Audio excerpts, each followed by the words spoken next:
শিবপুরাণ দশম অধ্যায় মদনভস্য। অকাল বসন্তের আগমনে বনসমূহ প্রফুল্লিত হল, আর সেই বনে পলাশ, আম্র, অশোক বৃক্ষগুলি ফুলে ফুলে ভরে গেল। শুধু তাই নয়, পুষ্পে পুষ্পে ভ্রমরগণ ঝঙ্কার দিতে লাগল। বিরহীগণের সুখসেব্য বায়ু মৃদু মৃদু বইতে লাগল।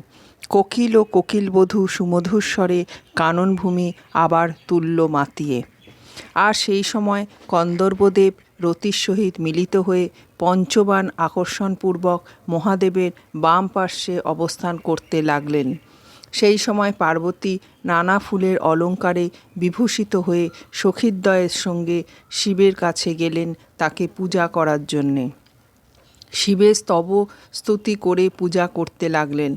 মহেশ্বরের সামনে দেবীকে দেখেই মদন বাণ ছুঁড়লেন, কিন্তু সেই বাণ পুনরায় তার নিজের কাছে ফিরে এলো। বিচলিত হয়ে উঠল মদন। তারপর এমন পরাজয় কোনোদিন হয়নি। মদন আবার বাণ নিক্ষেপে সচেষ্ট হলেন। মহাদেব তখন ধীরে ধীরে চোখ খুললেন।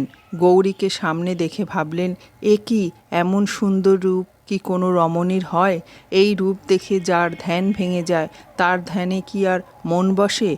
শিব আর থামতে পারলেন না। পার্বতী লজ্জাবশত একটু সরে দাঁড়ালেন। পার্বতী সরে দাঁড়ালেও কিন্তু তার অভিসন্ধি সব বুঝতে পারলেন শঙ্কর।